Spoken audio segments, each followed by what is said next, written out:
పడకండి. జాగ్రత్త నాన్న. అలాగే అమ్మా.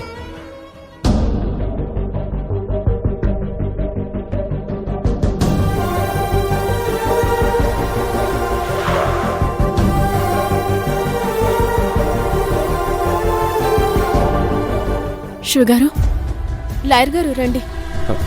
రండి సరే రండి.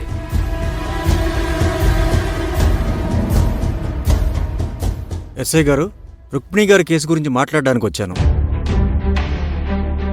సార్, మీరొచ్చి మాట్లాడడానికి మాత్రం ఏముంది? మర్డర్ అటెంప్ట్ ప్రత్యక్షంగా మేమే చూసి అరెస్ట్ చేశాం. సాక్ష్యాధారాలు అన్ని పక్కగానే ఉన్నాయి కాబట్టి నిందితురాలికి బెయిల్ ఇచ్చి విడిపించడం కుదరదు. Non bailable. అది కాదు ఎస్ఐ గారు, మీరు కాస్త మాకు సహకరించాలి. అంటే ఏంటి? లంచం పుచ్చుకొని కేసు మార్చి రాయాలా? లాయర్ గారే లంచానికి మీడియేటరా? ఎస్ఐ గారు, సహకరించమంది మానవత్వంతోనండి. మానవత్వమా? ఇది లంచం కంటే దారుణమైన పదమండి. అలాంటివన్నీ మన ముందు కుదరవు గాని వెళ్ళి వేరే దారి ఏదైనా ఉంటే ప్రయత్నించండి. అది కాదండి. లాయర్ గారు, మీరు ఊరికే వీళ్ళతో తిరిగి టైం వేస్ట్ చేసుకోకండి. దయచేయండి సార్, ప్లీజ్ సార్, మేము చెప్పేది ఒకసారి.